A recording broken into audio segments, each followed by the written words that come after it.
Good morning बच्चों।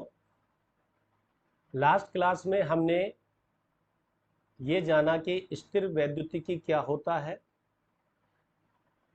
आवेश क्या होता है, स्थिर आवेश क्या बनाता है, गतिशील आवेश क्या बनाता है, और मूलभूत कणों के बारे में इलेक्ट्रॉन, प्रोटॉन, न्यूट्रॉन, अल्फा कण, बीटा कण, गामा कण के बारे में जाना। उनका आवेश कितना है, उनका द्रव्यमान कितना है। आज हम उसके आगे बात करते हैं कि मेरे पास यदि कोई परमाणु है या कोई वस्तु है तो हम उसे आवेशित कैसे करेंगे। तो ध्यान से समझिए कि यदि हमारे पास कोई परमाणु है और हम उसे आवेशित करना चाहते हैं तो इसके लिए मुझे इस परमाणु के अंदर जो इलेक्ट्रॉन की संख्या है उसमें परिवर्तन करना पड़ेगा।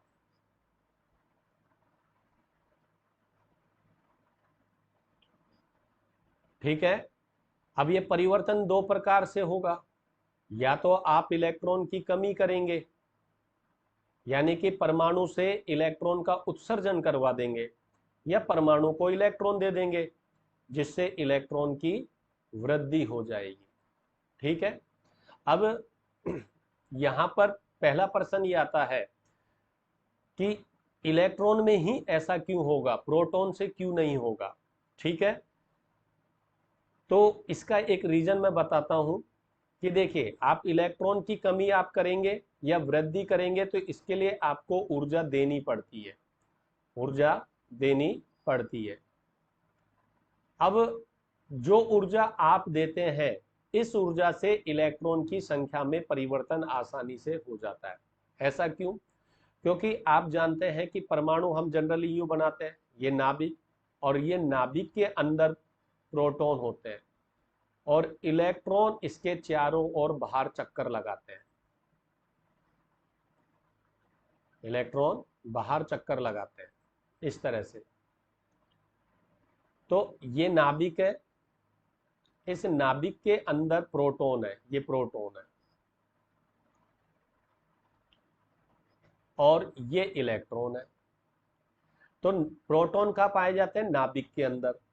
कैसे अवस्था में पाए जाते हैं? एक साथ, यानी सतत रूप से।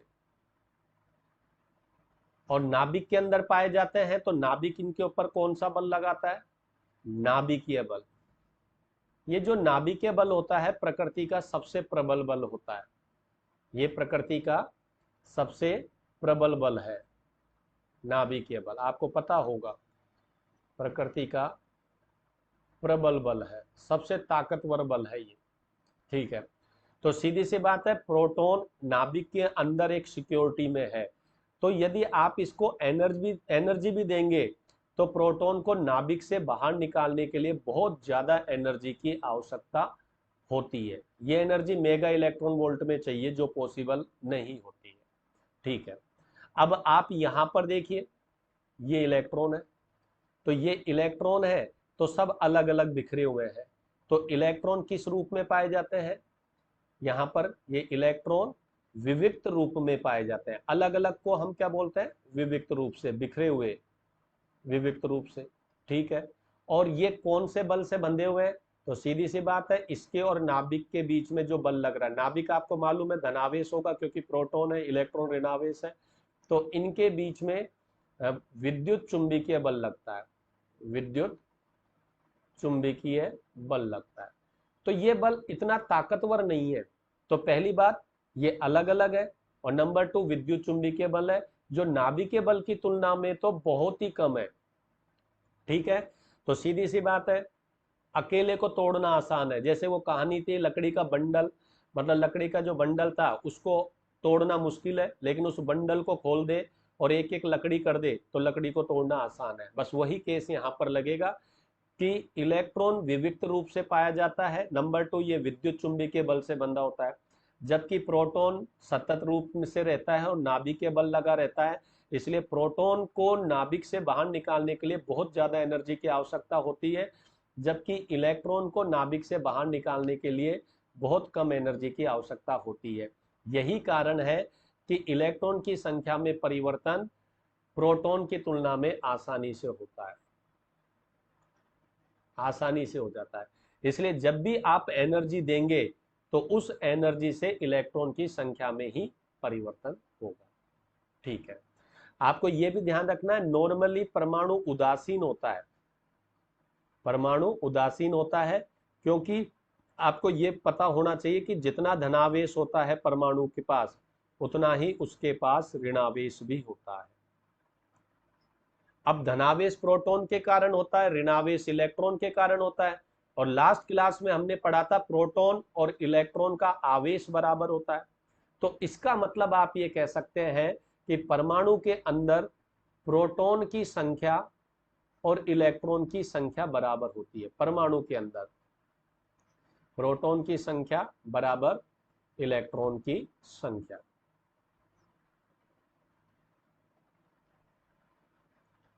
आगे बात समझ में?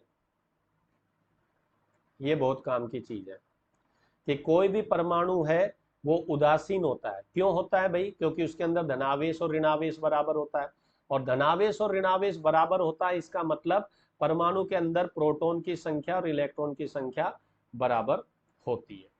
ठीक है, तो अब इलेक्ट्रॉन की संख्या में परिवर्तन होने से परमाणु पर आवेश क्यों आएगा, तो इसके बारे में हम समझ लेते हैं। अब सीधी सी बात है, अब यदि मान लेते हैं किसी परमाणु ने इलेक्ट्रॉन का त्याग कर दिया, किसी परमाणु ने इलेक्ट्रॉन का त्याग कर दिया,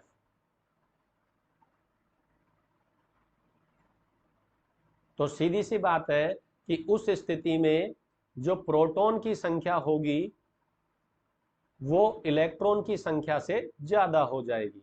प्रोटॉन की संख्या ग्रेटर देन इलेक्ट्रॉन की संख्या।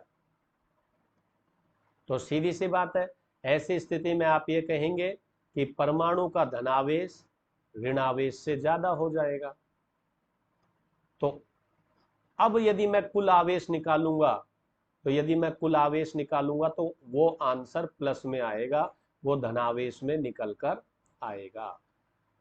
तो इसलिए हम ये सिंपल भाषा में यूं बताते हैं, पढ़ते हुए आए छोटी क्लास में भी, कि जब भी कोई परमाणु इलेक्ट्रॉन का त्याग करता है, जब भी कोई परमाणु इलेक्ट्रॉन का त्याग करता है तो वो धनावेशित हो जाता है। ये छोटी क्लास में हम डायरेक्ट पढ़ते आए हैं कि परमाणु जब इलेक्ट्रॉन का त्याग करता है तो वो धनावेशित हो जाता है। तो इसका रीजन यही है कि जैसे ही एक इलेक्ट्रॉन निकला तो इलेक्ट्रॉन की जो संख्या होगी वो प्रोटॉन की संख्या से कम हो जाएगी। तो सीधी सी बात है, नेगेटिव चार्ज पॉजिटिव चार्ज से कम हो जाएगा, इसलिए जब आप इन दोनों का टोटल करेंगे तो प्लस में आंसर आएगा, इसलिए पॉजिटिव हो जाएगा। इसको एक एग्जांपल से हम समझेंगे। ठीक है, Na सोडियम परमाणु, Na1123 ये परमाणु है। तो इसका मतलब इसके अंदर अभी 11 प्रोटॉन है और 11 ही इलेक्ट्रॉन है। तो यदि मैं सोडियम परमाणु का धनावेश लिखूं, सोडियम परमाणु का धनावेश लिखूं, तो मुझे लिखना चाहिए 11E। आप चाहें तो E की वैल्यू पुट कर सकते हैं 1.6 10⁻⁻90 कूलम, नहीं तो शॉर्ट में 11E ठीक है। और सोडियम परमाणु का ऋणावेश, negative charge of sodium atom, वो हो जाएगा -11E, क्योंकि इलेक्ट्रॉन भी तो 11 ही है। पॉजिटिव चार्ज प्रोटॉन के कारण, नेगेटिव चार्ज इलेक्ट्रॉन, तो आप लिखेंगे सोडियम परमाणु का कुल आवेश, यानी कि इस समय परमाणु का टोटल चार्ज क्या होगा। तो आप इन दोनों को जोड़ेंगे तो आंसर कितना आ जाएगा? 0। इसका मतलब इस समय सोडियम परमाणु कैसा है? उदासीन है। अब हम लिखते हैं कि आपके सोडियम परमाणु ने एक इलेक्ट्रॉन का त्याग कर दिया, एक इलेक्ट्रॉन छोड़ दिया, त्याग दिया। ऊर्जा देने पर, भैया ये इलेक्ट्रॉन का त्याग तभी होगा जब आप इसको एनर्जी देंगे, बिना एनर्जी दिए ये काम नहीं होगा। तो आप देखिए, जब एक इलेक्ट्रॉन का त्याग कर दिया भाई, तो अब प्रोटॉन कितने हैं इसके पास? तो प्रोटॉन तो पहले भी 11 थे और अभी भी कितने होंगे? 11। और इलेक्ट्रॉन पहले 11 थे, अब 10 रह गए, क्योंकि एक इलेक्ट्रॉन तो चला गया ना बाहर, एक इलेक्ट्रॉन तो बाहर चले गया। आप लिख रहे हैं एक इलेक्ट्रॉन का त्याग कर दिया। ओके, तो अब सोडियम परमाणु का धनावेश कितना होगा?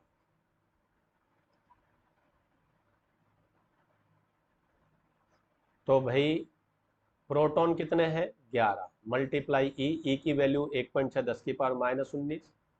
सोडियम परमाणु का ऋणावेश कितना होगा? Negative charge. तो अब इलेक्ट्रॉन कितने हैं? 10, तो माइनस लिखना पड़ेगा क्योंकि इलेक्ट्रॉन है। तो अब सोडियम परमाणु का कुल आवेश क्या होगा? तो अब आप इन दोनों को जोड़िए, तो आप देखेंगे कि प्लस का ई आ गया, प्लस का ई आ गया, मतलब 1.6 10 की पावर -19। तो ये आंसर प्लस में ऑटोमेटिकली आ रहा है। तो इसलिए आप ये कह सकते हैं कि जब भी कोई परमाणु इलेक्ट्रॉन का त्याग करेगा तो वो हमेशा पॉजिटिव ही होगा। और इसलिए होगा क्योंकि वहां पर पॉजिटिव इसलिए होगा क्योंकि वहां पर इलेक्ट्रॉन की संख्या प्रोटॉन की तुलना में कम हो जाएगी।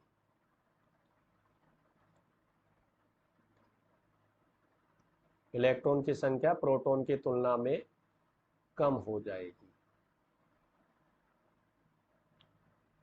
ठीक है, और ये मैंने एक एग्जांपल दे के बताया।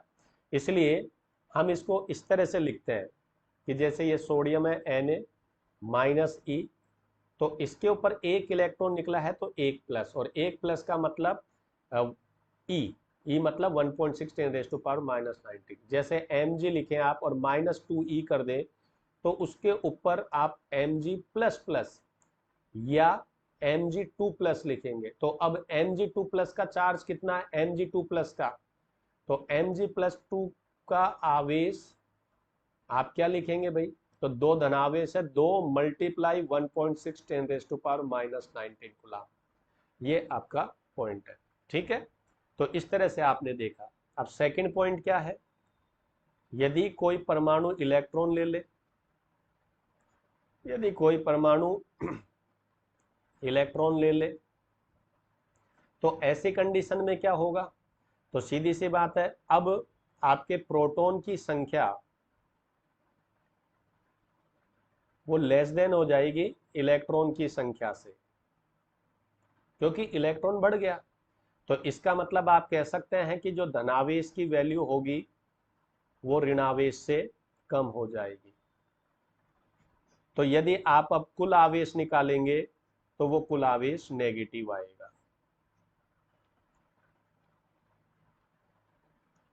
तो इसलिए आप इसको डायरेक्ट भी याद करते हैं। डायरेक्ट क्या याद करते हैं? जब भी कोई परमाणु इलेक्ट्रॉन लेता है तो वो ऋणावेशित हो जाता है, ऋणावेश बन जाता है। रीजन आपको पता होना चाहिए, क्योंकि जब भी कोई परमाणु इलेक्ट्रॉन लेगा तो इलेक्ट्रॉन की संख्या बढ़ेगी। ये मत कह देना कि प्रोटॉन की संख्या घट जाएगी, प्रोटॉन तो कांस्टेंट रहता है, वो तो ना घटा ना बढ़ा। आप इलेक्ट्रॉन छोड़ रहे हैं तो इलेक्ट्रॉन की संख्या घट रही है, और इलेक्ट्रॉन ग्रहण कर रहे हैं तो इलेक्ट्रॉन की संख्या बढ़ रही है। इसलिए चेंज ऋणावेश में हो रहा है। धनावेश तो पहले भी उतना ही था और अभी भी उतना ही है। समझ में आ गया? धनावेश में कोई चेंज नहीं आएगा, ऋणावेश ही कम ज्यादा हो रहा है। ठीक है, तो ऋणावेश का मान धनावेश से ज्यादा हो गया, इसलिए टोटल ऋणात्मक हो जाएगा। एक एग्जाम्पल हम इसका भी ले लेते हैं, जाना पहचाना ही एग्जाम्पल है क्लोरीन का। तो क्लोरीन परमाणु में प्रोटॉन कितने होते हैं? सबको पता है, 17, और इलेक्ट्रॉन भी 17, क्योंकि प्रोटॉन परमाणु की बात हो रही है, सॉरी। ठीक है, तो क्लोरीन परमाणु का धनावेश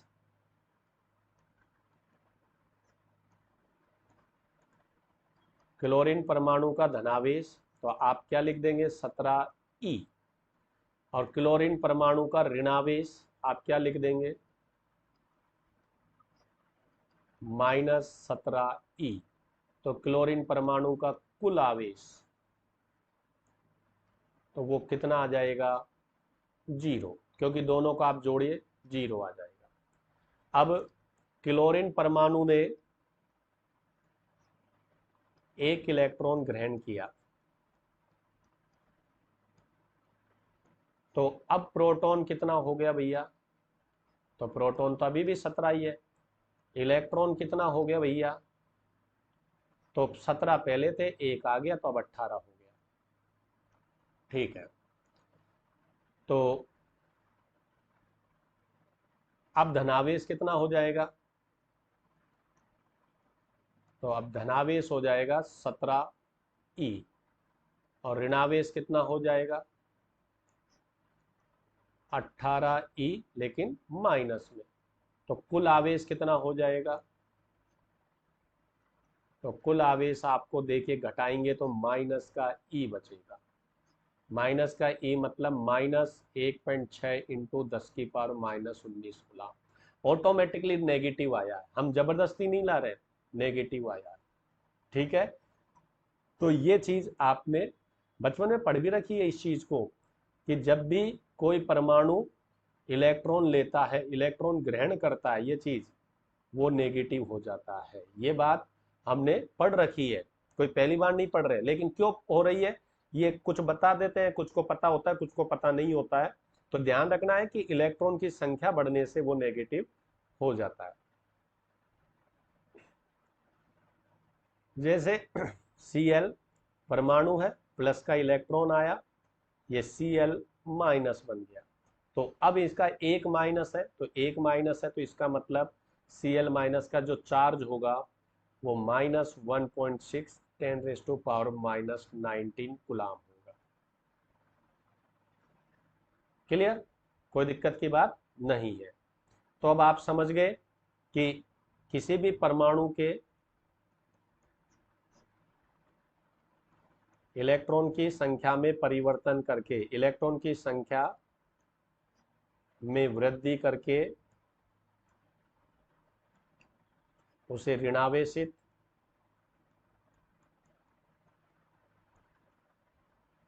तथा कमी करके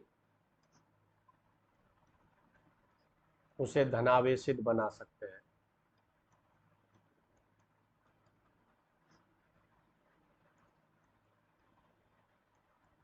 इसी तरह ही किसी वस्तु का भी आप लिख सकते हो, परमाणु की जगह आप वस्तु शब्द का इस्तेमाल कर लो, तो वस्तु का भी यही है। ठीक है, जैसे कोई ये वस्तु है भाई, अब इसके अंदर परमाणु भी है, ये भाई ये परमाणु है। अब यदि इस परमाणु का इलेक्ट्रॉन मुक्त होता है, मान लीजिए इस परमाणु ने अपना इलेक्ट्रॉन मुक्त कर दिया, तो ये धनावेश हो गया। तो ये वस्तु अभी भी उदासीनी है, वस्तु तो अभी भी उदासीनी ही है, क्योंकि ये जो इलेक्ट्रॉन निकला है वो इसी वस्तु में है, और ये धनावेश भी इतना ही है, और जितना इलेक्ट्रॉन निकला उतना ही धनायन है, इसको धनायन ही तो बोलते हैं। तो इस समय ये जो परमाणु है, परमाणु ही क्या बन गया है? धनायन। परमाणु क्या बन गया है? धनायन, क्योंकि उसने इलेक्ट्रॉन का उत्सर्जन कर दिया था, क्योंकि उसने इलेक्ट्रॉन का उत्सर्जन कर दिया था। क्लियर हो गई बात? लेकिन वस्तु अभी भी उदासीनी ही बनी रहेगी, क्योंकि वो धनायन, इलेक्ट्रॉन को आप क्या खेलो? ऋणायन खेलो। इलेक्ट्रॉन क्या है? ऋणायन।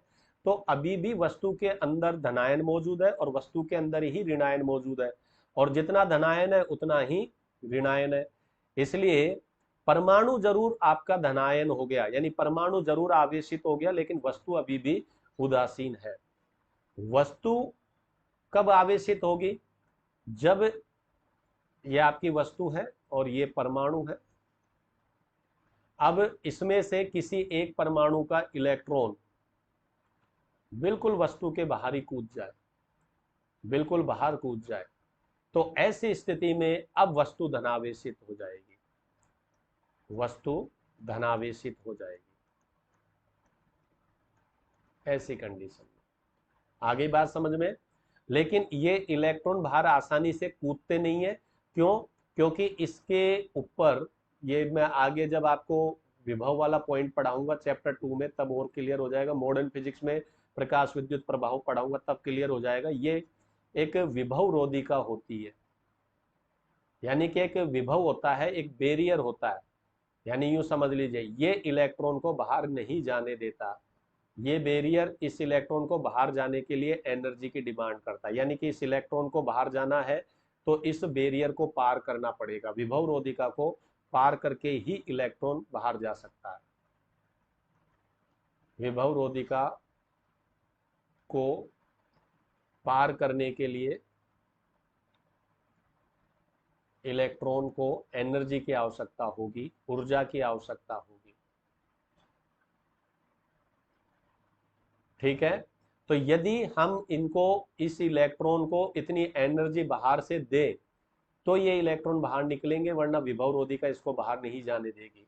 और इस एनर्जी को जनरली हम कार्य फलन कहते हैं, कार्य फलन कहते हैं। इसके बारे में डिटेल से हम मॉडर्न फिजिक्स में जानेंगे, प्रकाश विद्युत प्रभाव में। लेकिन ये समझ लीजिए ये मिनिमम एनर्जी है जो देने पर आपका इलेक्ट्रॉन वस्तु के बाहर चला जाता है।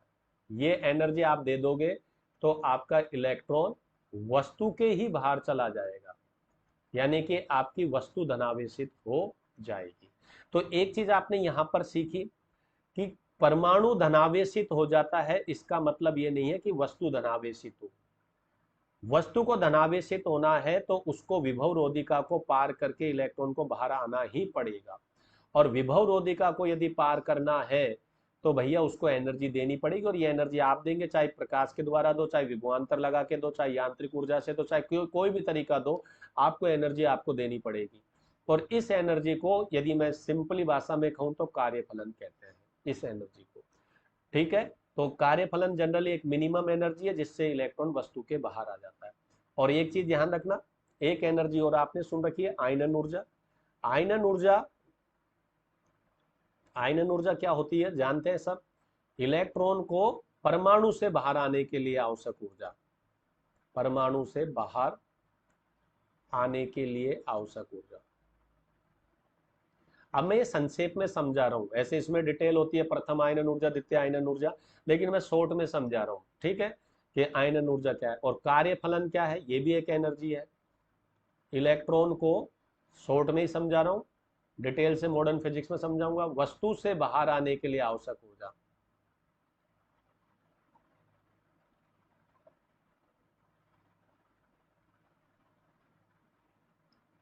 क्या कहलाता है?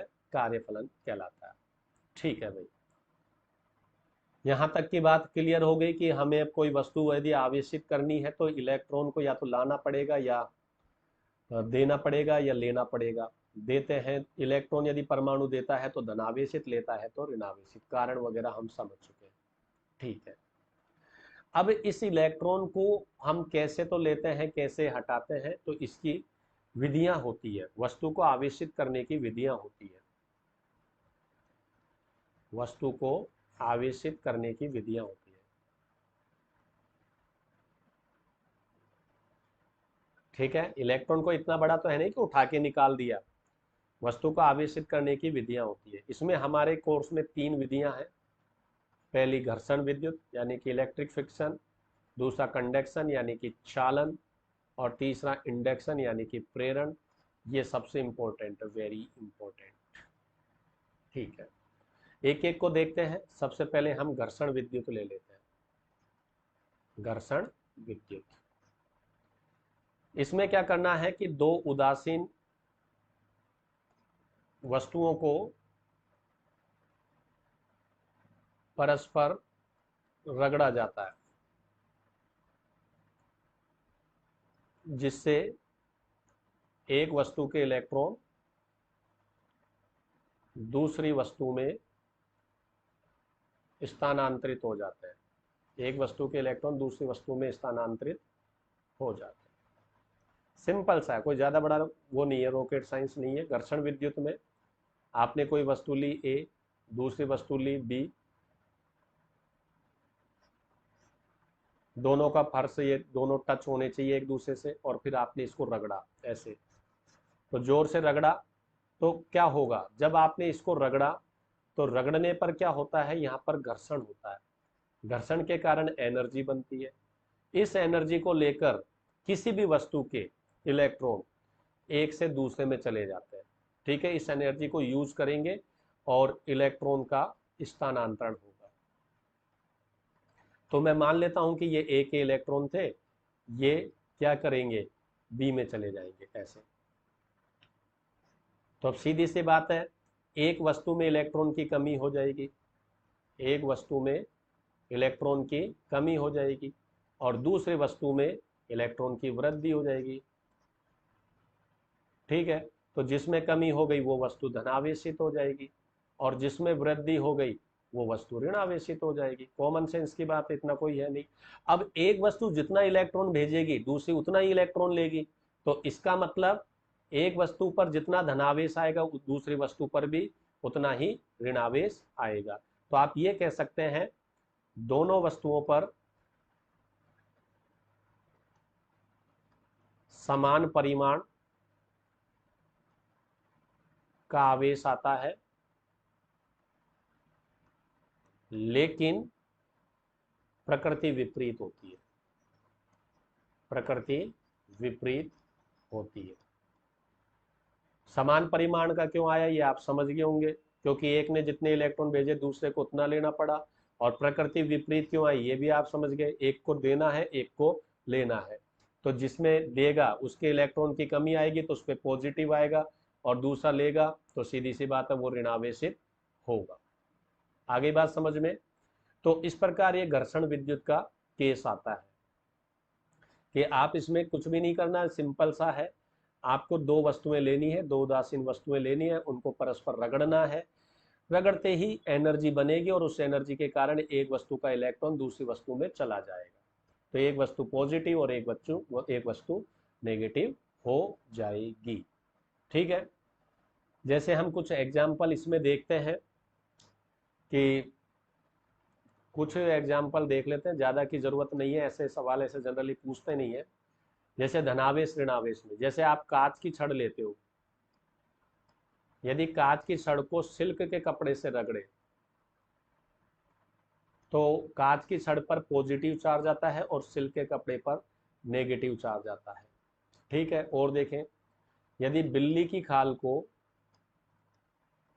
हम एबोनाइट की छड़ से रगड़े, एबोनाइट की छड़ से रगड़े तो बिल्ली की खाल पॉजिटिव होती है, एबोनाइट की छड़ नेगेटिव होती है। ठीक है, जैसे आपके सूखे बाल जिसमें ऑयल नहीं लगा हो और उस पर कंगा रगड़े या प्लास्टिक की स्केल रगड़े तो आपके सूखे बाल पर भैया धनावेश आ जाएगा। ठीक है, और जैसे ऊन या फर होता है, इस पर प्लास्टिक को रगड़े तो ऊन या फर पर धनावेश आएगा और प्लास्टिक पर ऋणावेश आएगा। तो जनरली ये 3-4 एग्जाम्पल भी आप याद रख लेते हैं तो काफी है। ठीक है, अब एक चीज ध्यान रखना है कि धनावेश उस वस्तु पर आएगा जिसका कार्यफलन कम हो, कार्यफलन कम होता है उस पर धनावेश आता है। अब ऐसा क्यों होता है ये तो आप समझदार हैं, क्योंकि जिसका कार्यफलन कम होगा वो पहले इलेक्ट्रॉन का उत्सर्जन कर देगा और जो पहले इलेक्ट्रॉन का उत्सर्जन करेगा तो दूसरा वाले को उस इलेक्ट्रॉन को लेना ही पड़ेगा। तो क्लियर बात है।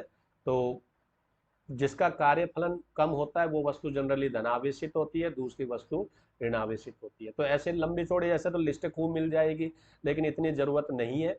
आपके जनरली परीक्षा में कांच की छड़ वाला एग्जाम्पल सबसे ज्यादा पूछा जाता है। ठीक है, और फिर भी यदि आपको देखना है तो जनरली आप देखिए बिल्ली की खाल, सूखे बाल, ऊन, ये जनरली सॉफ्ट चीजें हैं, तो जनरली सॉफ्ट चीज पॉजिटिव होती है। ऐसे अपवाद ऊपर ऊपर लिखा हुआ है, कांच की छड़ और सिल्क में सिल्क सॉफ्ट है लेकिन सिल्क नेगेटिव हुआ, लेकिन मैं ऐसा कोई ये नहीं कह रहा हूँ, लेकिन जनरली वर्ड में बोल रहा हूँ कि जनरली सॉफ्ट वस्तुओं का कार्यफलन कम होता है इसलिए वो पॉजिटिव होती है। ठीक है, इससे रिलेटेड और भी ज्यादा हम जानकारी क्या क्या क्वेश्चन बोर्ड में आए थे वो हम अगले वीडियो में जानेंगे। आप इस वीडियो को एक बार वापस से अच्छे से देखें, समझे, कोई समस्या हो तो हमें बताएं। Thank you.